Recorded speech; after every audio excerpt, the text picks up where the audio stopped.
Hello there. My name is Frank Valdivia, and I am obviously a student in this class. I live in Redlands, California, so Southern California near Riverside, San Bernardino. And I am going for my English single subject credential so I can teach English at the high school level. And the reason I want to teach at the high school level is because, well, I just feel like it would help me to stay engaged with the subject matter because I do really like teaching about proper grammar, sentence structure, things like that, as well as literature. I do like literature a lot, love to read, and I hope to impart my passion for that onto the students so that hopefully I can get a little more out of them than your average teacher. So, one thing I would say, looking at me, that a lot of people wouldn't expect right away is that I am half Mexican, and Mexican and white. A lot of people think I'm just a white boy, and nothing wrong with that per se, but I do think it's led to me getting a little bit of more of a pass when it comes to certain things. So I do recognize that, but it's not something a lot of people know about me unless they hear my last name, which is Mexican in origin. But it's not something I shy away from either because I embrace all of me, not just part of it. Um, as far as the prompt on the assignment goes, three things that I look forward to and that I hope for when teaching is to basically help. One of the main things I do want to do is to help students with their writing and their potential to become great writers. I remember distinctly back in high school when I was peer reviewing my friends' papers and just looking at the grammar and the spelling at the senior level of English. Um, it was bad. It was pretty bad, and I felt so badly for them.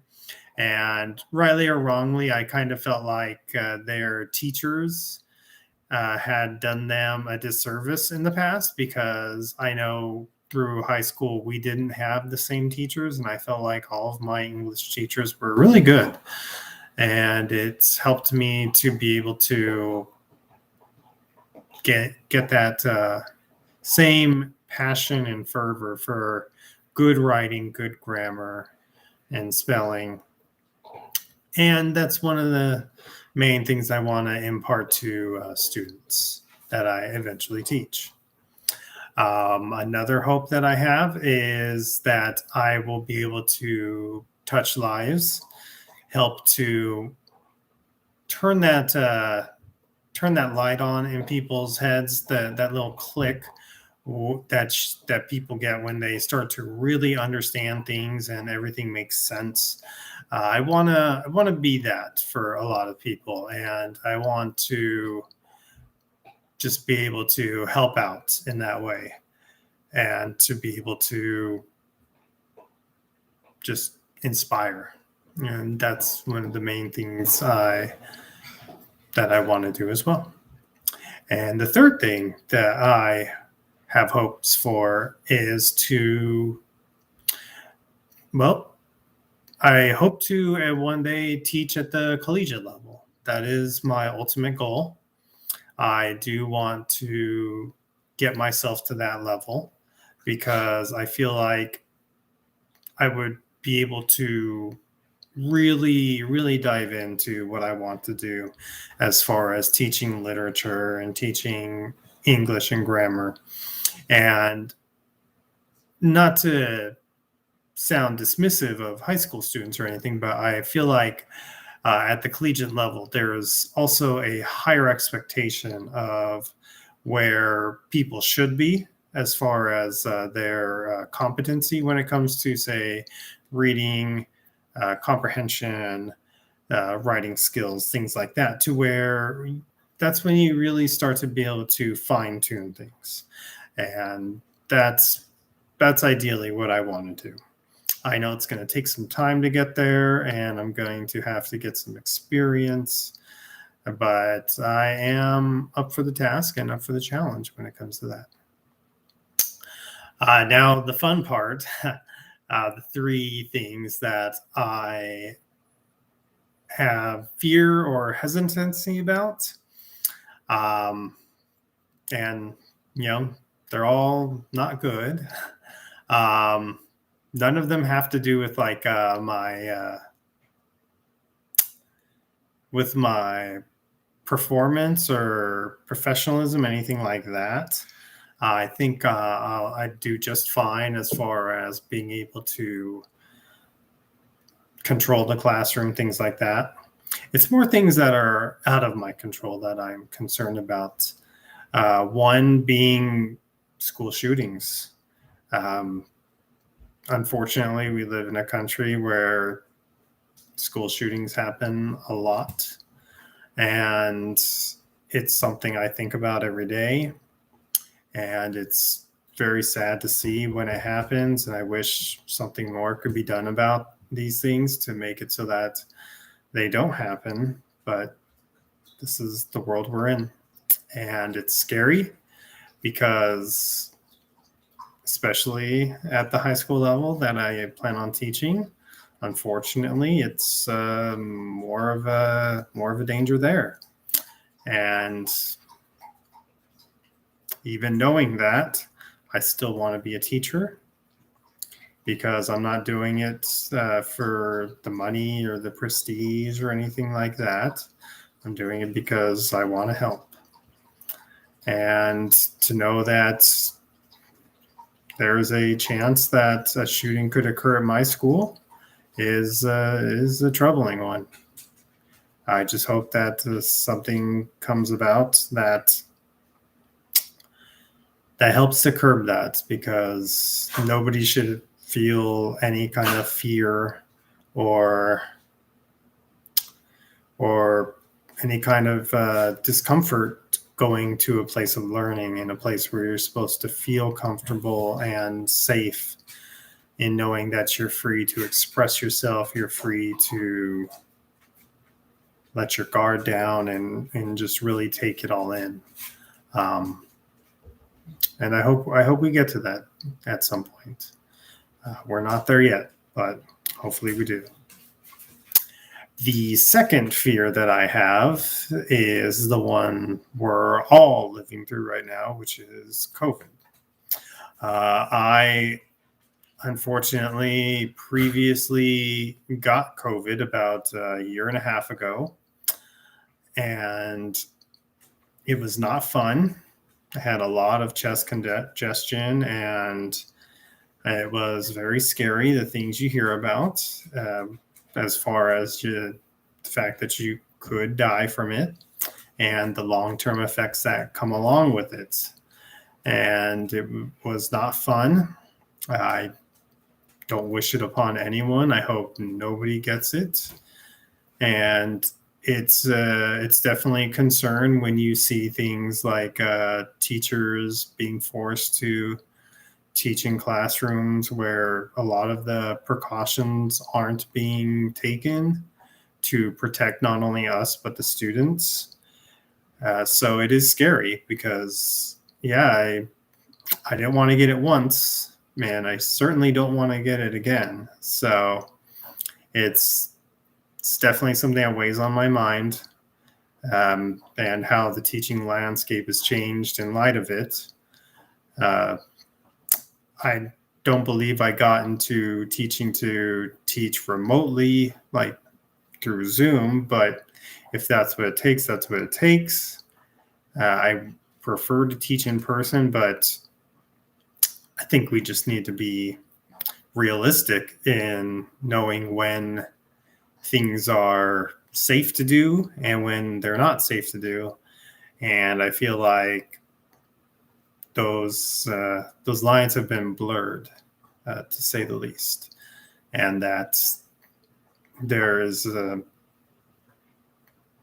not a lot of respect given to teachers normally, even, and now with COVID, I feel like the respect is even less, and the whole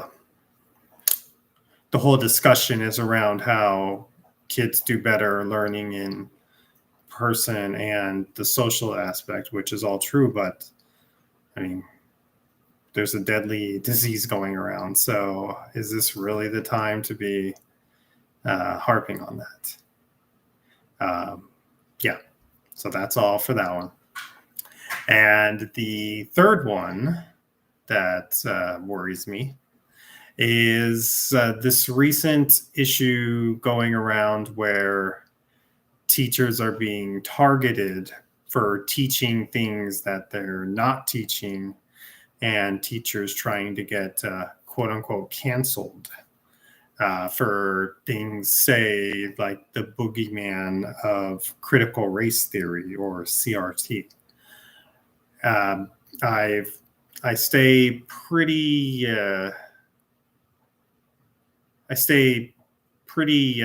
tuned into the news and what's going on in the nation because, it helps to know what's going on.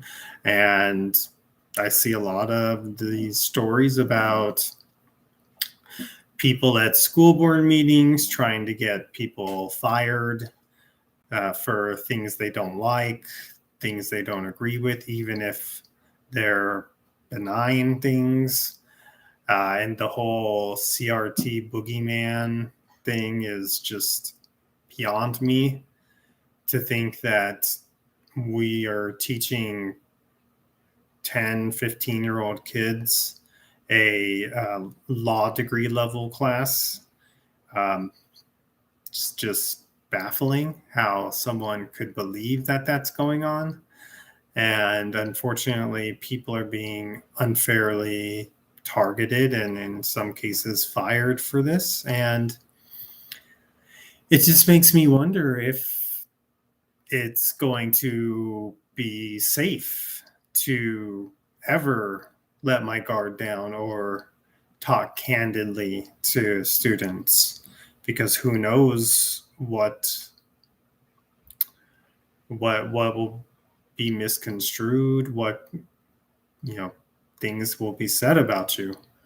And yeah, it's definitely it's an interesting time to be a teacher for sure. But at the same time, like I said, I didn't get into this field because I thought it was going to be all sunshine and rainbows and unicorns. I know that it's a tough profession, and that's going to take a lot out of you mentally, emotionally, physically. But I'm not doing it for me. I'm doing it to help, because if we don't help teach the future generation the things they need to know to be able to succeed in life, well, then society just crumbles. And I just wish people would take that more into consideration sometimes when they want to badmouth teachers or talk about how teachers are so greedy or lazy. Because most of the teachers I know definitely aren't that way. And it takes a lot to be a teacher. No one gets into this field just to kick back and relax. So, yeah, those are the fears I have. And I hope maybe I'm being a little ridiculous with these fears. Who knows? We'll see. I hope I am, because I'd rather focus on the positives than the negatives. And a lot of times, the negatives do outweigh the positives. But when when I actually do start my career, I hope to see that that is not the case, and that I have a lot of positive interactions, situations, memories, things like that. So, yes, I guess I will cut it off there. I've been going for a bit. Hopefully, you all don't get bored before the end, but I appreciate you taking the time to watch this. And I hope you all have a good evening. And I will talk to you in the discussion.